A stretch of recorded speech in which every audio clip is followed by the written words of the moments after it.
राम रामेति रामेति रमे रामे मनोरमे सहस्त्रनाम तत्तुल्यम राम नाम वरानने।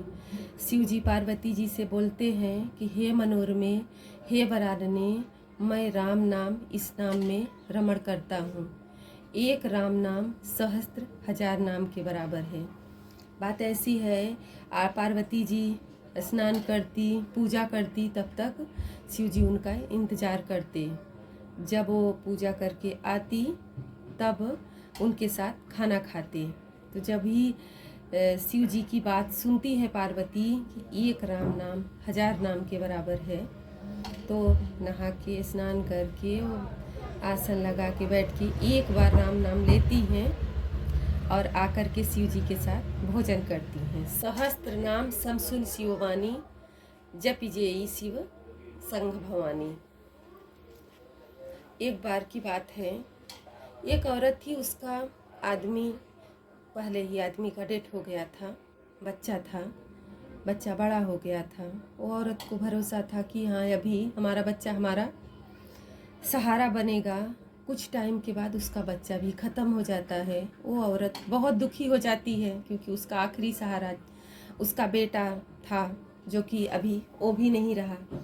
तो पार्वती जी बहुत नाराज़ होती हैं शिव जी से, बोलती है प्रभु ओ पृथ्वी वाले ना सच ही बोलते हैं, आप ना उन लोगों के साथ ही बुरा करते हो जिनके साथ पहले से बुरा हुआ रहता है। तो शिव जी बोलते हैं नहीं पार्वती, उसकी उम्र ही इतनी थी, सब अपने अपने कर्म भुगते, मैं किसी के साथ बुरा क्यों करूँगा।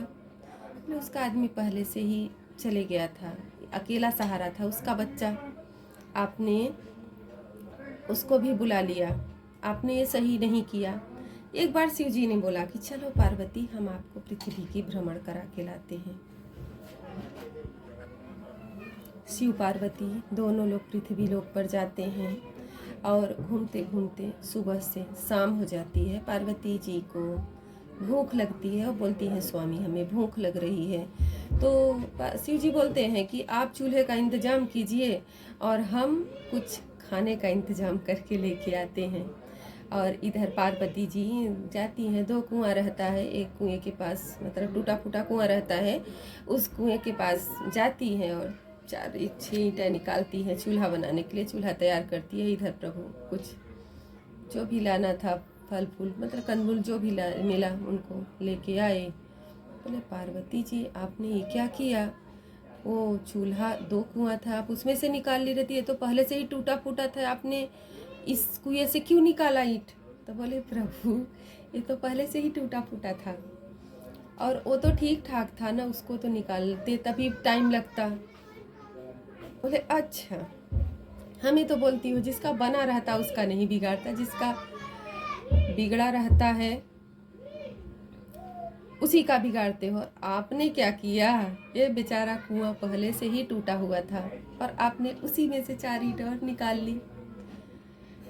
तो ये तो कहानी हुई, लेकिन हकीकत ये है ना कि सच में जिसका बिगड़ा हुआ रहता है ना, उसका साथ बहुत कम ही लोग देते हैं। उदाहरण के तौर पर बताते हैं कि समझ लीजिए आप ही के 2 बच्चे हैं, एक मस्त फर्स्ट क्लास पास हुआ और एक फेल हुआ। तो जो पास हुआ रहेगा उससे तो दिल बहुत खुश हुआ रहेगा कि वो हमारा बच्चा देखो पास हुआ, हमारा नाम किया है, और जो फेल हुआ रहेगा उससे दिल दुखी रहेगा।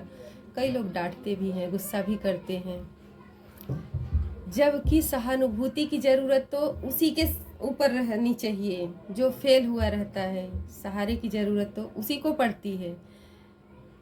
इसके लिए लाइफ में ध्यान दें कि जो फेल हुआ इंसान रहे उसका साथ जरूर दें, क्योंकि जो पास रहता है परीक्षा में ही नहीं, ज़िंदगी के हर मोड़ पर जो आगे रहता है ना, उसका साथ देने के लिए तो सब रहते हैं, लेकिन जो पीछे रहता है ना उसका साथ जो दे, हाँ बहादुर वो है, क्योंकि सहारे की ज़रूरत उसी को पड़ती है। ओम नमः शिवाय।